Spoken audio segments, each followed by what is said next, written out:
Welcome back to the DNA Pest Control Podcast. So I've had quite a bit of guests on the past month or so, but this one I've actually talked about having on for close to a year, I think it is. I've even mentioned his name a few times, and I never got to him. So I finally got him in, and he's now actually going to record with me. So this is amazing. So this is John Woodward. He is with Geotech Supply, and he is the sales manager. John, how you doing? I'm doing great. How you doing, Daniel? Good, good. I'm so glad you're actually on, because from the day we started, we wanted you on. We've been talking about this for a long time. So yeah, you finally got me to acquiesce. Yeah, and I don't blame you. I mean, I think we started in February, right when COVID was, I think, starting up. It didn't hit yet. Because I remember you coming in, and you actually saw the equipment with, what's his name? He came in with you. Our sales rep, Lars? Lars, yep. Lars came in. But then, since then, it's kind of been nothing. So, but I'm glad that we're finally doing this. So, John, what's your history? What's your history of kind of pest control? Let's jump into who you are. If they don't already know you, because you're pretty famous. I'm not sure I'm famous or infamous, but yeah, thanks. Yeah, so the way I got into this was I went to Arizona State for agriculture, and I thought I was going to sell ag chemicals to farmers when I graduated. Mm-hmm. So I graduated, and the job market wasn't exactly what I was hoping it would be. And so for 4 or 5 years, I sort of bounced around a couple industries, just being a college kid that couldn't figure out what he wanted to do with himself, drove a truck and stuff like that. So I had a friend who was passing through town. So you weren't even doing what you studied? No, I was driving a truck. I was selling office. I was like Jim on The Office. I was selling office supplies, paper to Intel. And so I had a friend pass through town, and he was in the industry. And I was like, dude, help me out. I need a contact. I need a job. What was he doing? Just selling chemicals? He was selling ag chemicals for, okay. At the time it was called Ciba-Geigy, which has gone through several iterations, is now Syngenta. He still works for them, by the way. He's on the West Coast. Oh, okay. Shout out to Nick Angelucci with Syngenta. So anyway, he hooked me up with a guy in Phoenix, a guy named Gary Rothpletz. And Gary knew my dad, so I had an introduction there. So that worked out great. Uh-huh. He hired me as a sales rep, and that was 1990 with Target Specialty Products, and I worked for them from 1990 through 1999. You want to know what's crazy? What's that? That was before I was even born. That is kind of weird. That's weird to say that, yeah. That's great. Okay, but that's cool. I mean, that's awesome. Okay. It's cool, or it means I'm old. But yeah, we'll go with cool. Yeah, no, it's cool. So I worked for them for 10 years. Okay. And then I decided I wanted to actually, do what I was preaching and try pest control. So I did pest control for a couple of years, and then got an opportunity with, at the time it was called Whitmire Microgen. If the old folks out there remember Whitmire, they were a great company that'd been around since the 1960s or something like that. Independent, and they were a small manufacturer. Some might say a formulator. And I worked with them from 2000, and then they got purchased by BASF in 2010. Mm-hmm. And then I was with BASF from 2010 through 2013. And then in 2013, my old boss at Whitmire was running Geotech in Sacramento. I was living in Sacramento, and he somehow tricked me into going to work for him. I've actually worked for him 4 times. I could go through the whole story about how he had to hire me 4 different times. But so this was the 4th time I went to work for him. So it means either he's a really good boss or I'm an idiot. I don't know which it is. But, or he's crazy to keep hiring. Or he's crazy. Could be that. Could be that. So that's how I got here. That's how I arrived here in 2021. So you got to see a lot of stuff. Then you got to see a lot of changes through the chemical industry. I often joke about that because it used to be when we did training, the technicians were more of a spray and pray kind of a mentality. They still are. They can be, but you should have seen it 30 years ago. Oh, okay. It was even worse, huh? Yeah. It was looking back at the time. I just thought it's what you do. So I didn't think twice about it. But looking back on it, I do sort of go, and I'm kind of an old school guy. And even I think back at those times and go, wow, we were really just a bunch of cowboys, you know? But and so organophosphates were a big thing. Yeah. You know, people would walk in, we would sell Vapona, DDVP. We'd sell it every day for people to go spray houses. And it's got a danger label, and it's really most of it's labeled in California. You can still fog with it a little bit. It's what's on New Van Pro Strips.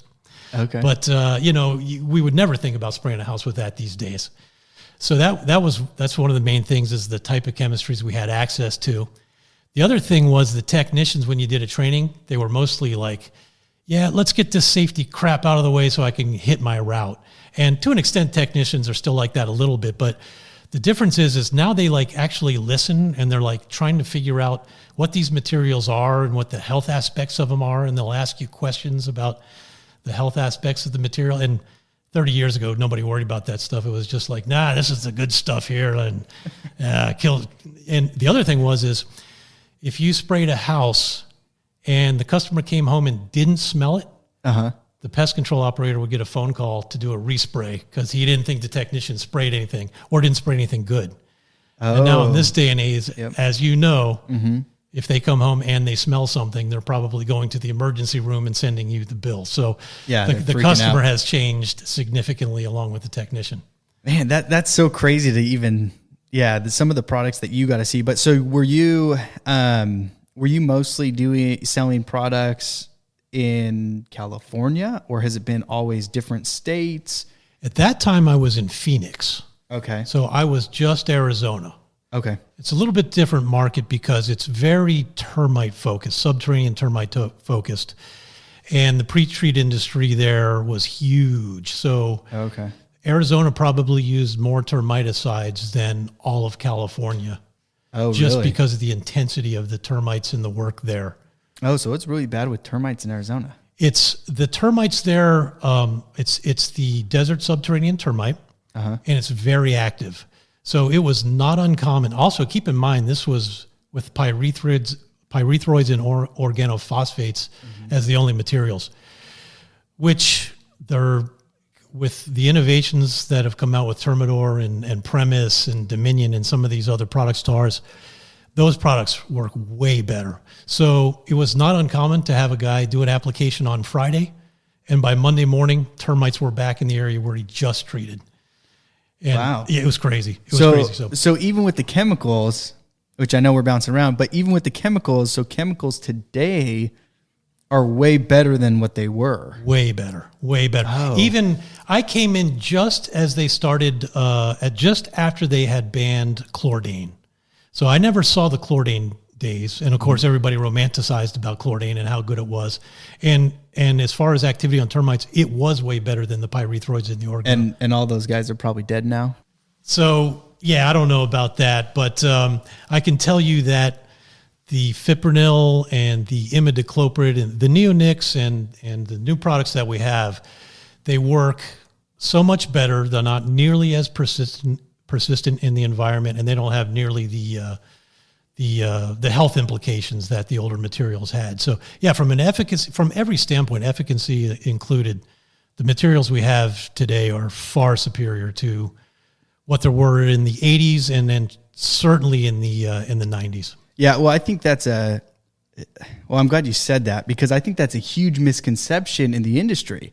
Because younger guys, like me, and I'm not the youngest guy in the industry, but when I came in, all these guys were talking about how they used to be able to spray, and I don't even know if this is true. I'm glad that you're here. Now I can ask you. Yeah. So I had guys telling me that they used to spray Termidor for a regular treatment. They would spray the entire yard. It had a label when it first came out that you could treat ant trails. Okay. So but never a full yard, lawn, foundation, like what we're able to do with bifenthrin. What we're able to do, with Bifen products, things like that. So that's what I use. That's what they would say essentially before. I don't believe it ever had that label. Oh, okay. However, having said that, I was the Termidor rep for a few years. There were a lot of people that didn't know that you couldn't power spray it. So I would have people regularly come to me. And they were doing that. And they would say a couple of things. They would say, yeah, I'm power spraying with Termidor, and I'm treating the yard, I'm treating the trails. And when I was the rep after 2010, it was like, that label hasn't been on there for something like 6 or 7 years now. So do that. You really can't do that. So yeah, the stewardship aspect of that was, and the other thing that I would get people say was they were treating kitchens with it. And I'd be like, dude, I've heard that. You can't do that. I've heard that people were trying to treat German cockroaches. Yep. The word got out there that it was really good on German cockroaches. To be frank, it probably wasn't any better on German cockroaches than a lot of the materials. I heard it's not. We used to have technical guys. We would ask the technical guys, when are we going to get this kind of label? When are we going to get that kind of label? The thing about the fipronil was it's really strong on social insects like ants. Yeah. But roaches aren't social. They're gregarious. They hang out together, but they're not true social. They don't have that social class thing. They don't interact as much as the social insects.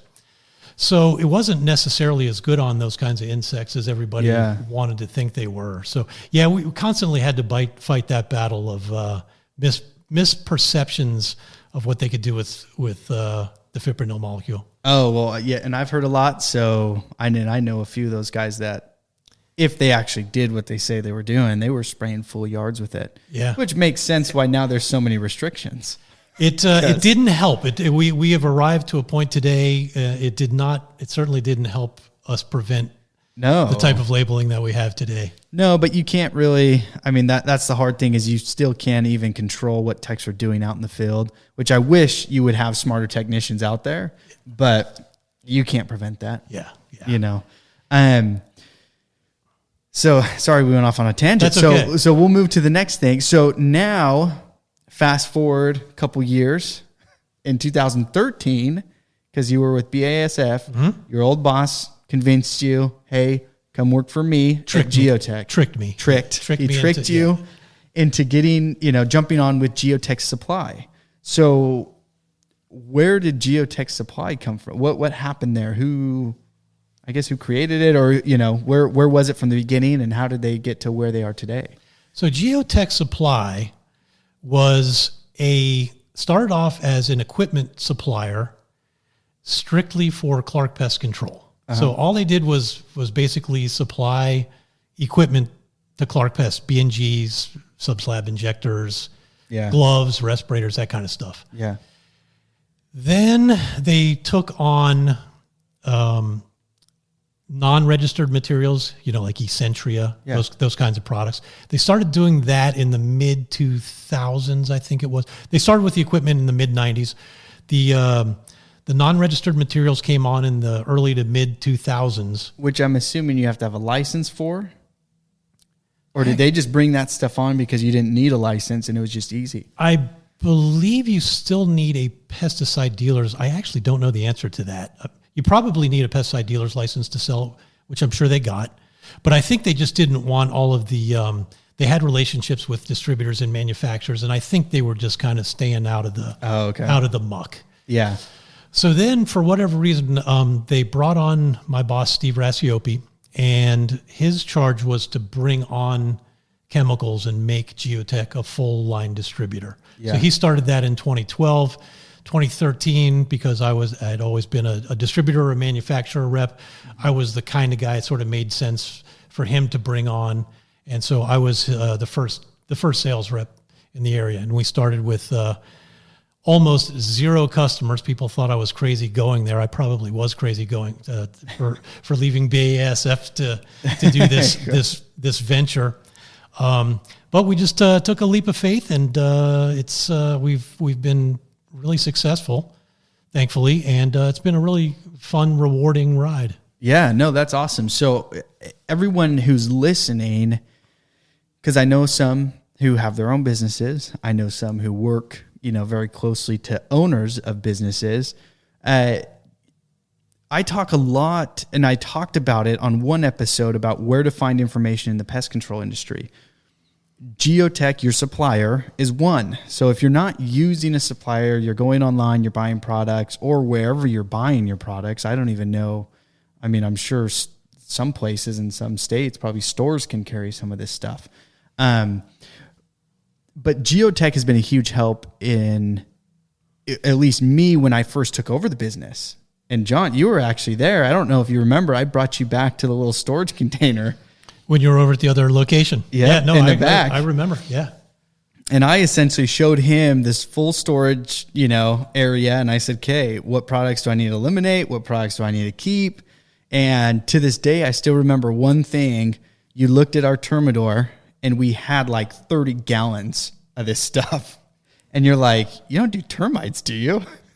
I'm like, nope, we don't. And you're like, oh, wow, this is like what a termite company would have.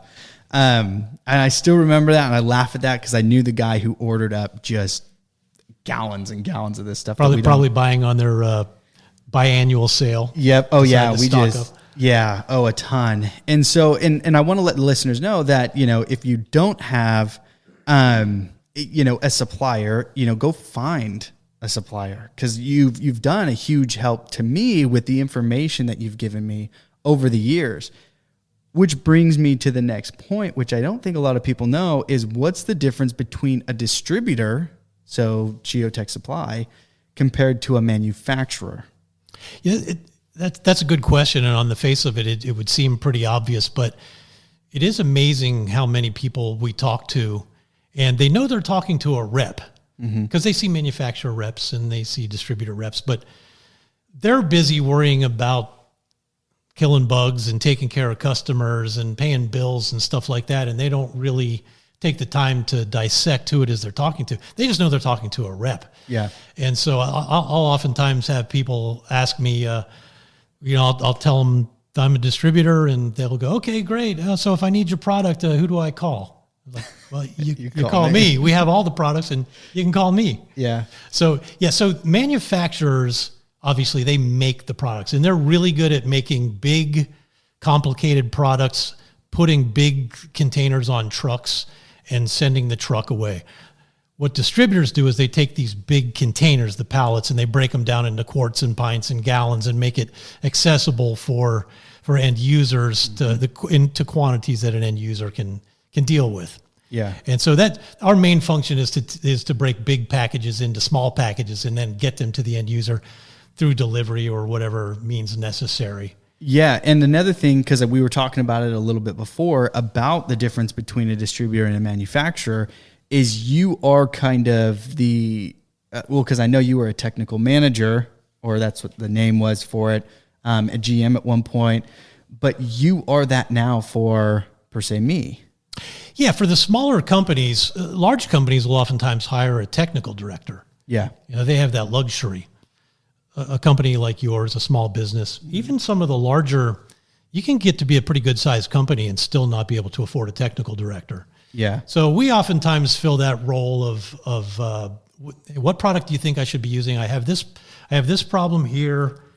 How would you tackle it? What product would you use?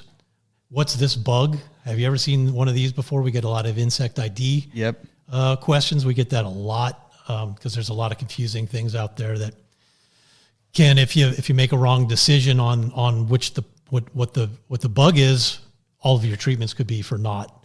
So we get a lot of insect ID questions, very simple things like that. So I'm going to ask you, answer it as much as you want, or you can say skip. So maybe I should say skip now so I can avoid it. No. It's not that bad, because I think a lot of people go into it and they look at you. Okay, you're a sales manager. Unfortunately, I was a salesman. So I know when you put sales there, everybody's like, ugh, because the car salesman, they always, they've kind of ruined the name. But when you're going to your distributor and I say, okay, John, I need to take care of ants. What product should I use? What is there a benefit, or on your side? Cause I've always kind of wanted to know this. Why would you say product A compared to product B? Are you getting paid more when you push a product A? Are you trying to push certain products as a distributor, or are you, and now, I mean, I say it in general, not you personally, but generally as a, distributor, would you say, are they looking just to push a product, or are they actually trying to say, hey, look, this is going to be your best option in your situation? I think the vast majority of the distributor reps probably have the same approach as me, where you and I, this is not a transaction. This is not a copier sale where I'm going to sell you something and never see you again. Yep. I need you to think of me and my reputation. We need a good reputation. So there might be a product where we make a little bit more money on it, but if it's not the appropriate product, my philosophy, and again, I think most distributor reps would feel this way, would be get you the right product that solves the problem most effectively. Yeah. And I didn't make quite as much on this particular sale, but we have an ongoing thing. This isn't the last time I see you.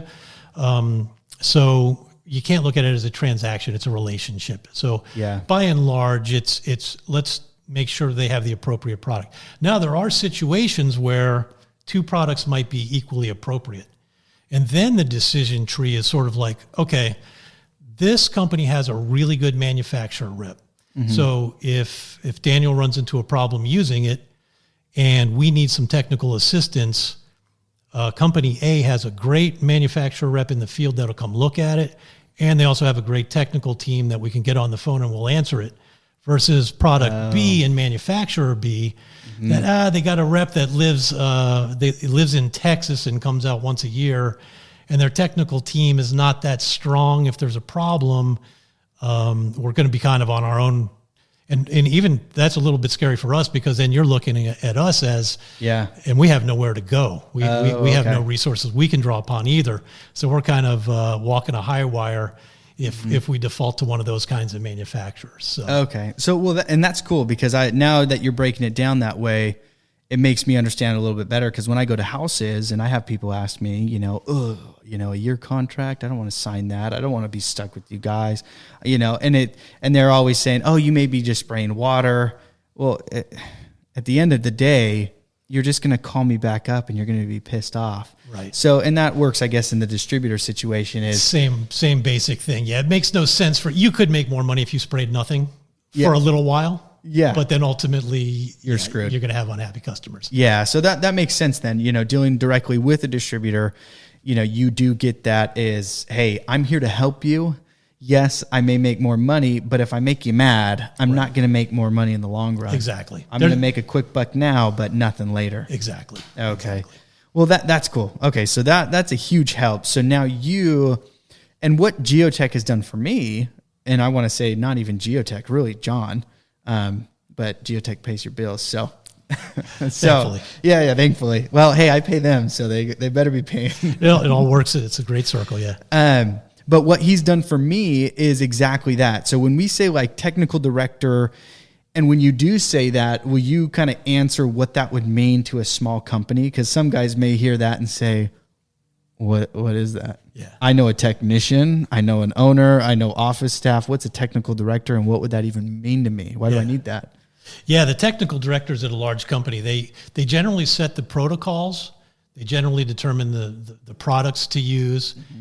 They, for technical issues that come up in the field, they'll go out and they'll walk it with technicians and try to come up with an approach to solve the problem for the customer. Mm-hmm. And so just every aspect of solutions within the company. Oh, okay. So you're just covering everything. And what he's done for me, me personally in my company, is so he's come in and we've had it to where he's trained on chemicals. So on new chemicals that we've purchased and got into, we've been trained on safety. So he's making sure that all my guys are trained and up to date on how to use it and the safety behind it. So we know exactly what's happening, causes if something does happen, if we spill the product, if we inhale it, we know the dangers of it. Also, making sure that we're respirator, we've been trained on respirators. There's a lot into what you do other than just selling a product. Big part of what we do is giving in-house trainings and group trainings as well. But respirator fit tests, continuing education hours. And then just the general, sometimes it's just a morning meeting for 10 minutes to tell the guys about a new product that they're going to be using. that they're introducing for the company or something like that. It can go from small to large, but a lot of that. Yeah. So if you're not using a distributor, that's something that you're completely skipping over or missing out on is, all of the training possibilities. And I mean, what's great is I'm not seeing the bill directly, but I mean, I pay for the products and I get that service back. And so that's awesome that I don't have to worry about that. And I don't have to go and hire a technical director, to go over all this with my company, where we sit. Maybe someday. Yeah. And if you have things that happen in the field, we do a lot of this too. You have a kitchen and you can't get control of the roaches or the rats. Mm-hmm. We'll oftentimes do on-site work with you to take a look and see if haven't you come with me on one? Have we? Probably at some point in time. I think we've met up on something. Yeah, similar. Or I think we have. Yeah, it's very possible. And so we do a lot of that as well. Sometimes it's just a fresh set of eyes. You've been looking at it for so long. You walk in and there's an obvious hole somewhere that you just you can't see the forest for the tree. Sometimes you just were looking right at it and didn't see it. Yeah, no, and that's a huge help because I do think I have had you on. If I haven't, I've called you so many times that you've probably just hit ignore a few times. Maybe that occasionally. Yeah, maybe. But no, it's a huge help because I'm not in it. I don't have, and a lot of the operators who are out there in the field who own their own company, they don't have time to sit down and, learn all of the different insects and situations and things like that. Yeah, you have to know so many things as a small business owner. Yeah. Only half of which is pest control. The rest is understanding labor law and keeping track of your license and receivables and payables. And so only half of your concern is pest control. It's kind of all of ours. Yeah. So, and you have multiple people in there that are even experts in certain areas. Because I know with the whole rodenticide that came out, the 1788, the new law, you had someone on that. We do. Like we have 5 reps that we use to handle our territories, which by the way is all of the West Coast, and we have sort of defaulted to specialties. So we have one guy that was in the construction industry, so he's kind of our go-to exclusion guy because he understands construction the best. Okay. And exclusion has a lot to do with understanding how things were built and seeing the gaps in the buildings. Yeah. So he's kind of our exclusion guy. I'm kind of the chemical guy because I've been around for so long. I've seen all the chemicals. Steve Rassiopi was a technical director for a long time, and he's got a master's degree. So he's our entomologist. Yeah, so I've had him look at some stuff. He does all the ID. Yeah. And because he was a technical director for a pest control company for a number of years, and for Whitmire, he kind of knows a lot of the treatment protocols that might be best to go hand in hand with it. So it's kind of like each of our reps has a skill set that allows us to consult back and forth. So if I don't know the answer to something, I call Danny Hutton, who he's our exclusion guy. Okay. So yeah, we kind of do that as a team approach. Yeah, no, that's okay. And that's awesome because I have had some questions where you say, let me call somebody else. Let me call this person up. And then you actually even have direct connections with the manufacturers. And in some situations, when I've dealt with certain tree issues where I don't, that's kind of stepping out of my realm. I have the licensing to take care of it. I just don't know it. Yeah. And, the listeners, it's who you know. You don't have to know everything. Someone knows everything. You just got to know that guy who does, or at least know that guy who can find someone who knows something else. Right. And majority of the time, that distributor is that guy who's going to know someone who's going to know someone. We do that. That happens a lot where we get a phone call. We have to know a whole lot about a lot of things. So your brain, so it's sort of like we know a little about a lot of things. Yeah. And so then the manufacturer is valuable because they know a lot about their product. So if you call me and you say, I've got this problem, and I'm like, yeah, you know what, that makes sense that product would have that. I'm going to call the manufacturer and see what they think about that. And then they become a consultant in that case. And I'm more of a go-between than giving you the answer. But like you said, I know who to call, and and you know who to call. So so I get, well, and I had that situation when it came into a pest that was with a tree, and I had to deal with actually injecting the tree. And you got me the contact information to talk to that lady. I remember that. Yeah. And then she set everything up and essentially said, this is how you do it. This is what you would need. These are the products. This is, I mean, and she laid it out for me. She knows her. I know who you're talking about. She knows her stuff. Yeah. And she literally laid everything out. And at that point, I was the expert. Yeah. I didn't need to go any further because she knew everything. If I had a question, it would be, hey, let me step away from the customer real quick. I'm going to call her up. Yeah. I'll get the answer real quick. Right. And then I'm right back in it. And so that's something that you get with the distributor, you know, outside of if you're just buying a product online or doing something like that, you have so much help. And you guys, I mean, as the distributor, you have so many connections within. I mean, you can find out anything so fast. Yeah. You know, the other thing too is, somebody that's just starting out, just starting their own business, or they've been at it for a year and it's just themselves. Sometimes they think, we'll hear this comment where, well, I didn't want to bother you. I didn't know if I was big enough to worry about you. Yeah, they are. We love to. Yeah. Little guys become big guys. So and even if you don't become a big guy, we still want to help. It's for everybody's good. Stewardship of the products, things like that. So yeah, don't hesitate to call because we do want to help. Yeah. It's what we do. Oh yeah. Well, and I've seen it. I mean, you know, I'm not massive or anything like that, but you know, I've always called, I've always been there. I've always asked questions, you know, you're not shy. No. Well, when I come in, and the problem is I don't like being embarrassed in the situation out in the field. Someone asks me a question. I'm like, I don't know. So I want to know. So I can't be shy at that. You know, I have to ask, I have to figure it out. And I think, you know, this will be really good. So when everyone's listening to this episode, you'll go back and listen to, I talked to Janice Reed with Control Solutions. Fabulous resource. Yes. Yeah. She was really good. And so everyone can listen and hear the difference between a manufacturer compared to a distributor. And when they listen, I know they're going to say, oh yeah, I can hear it now.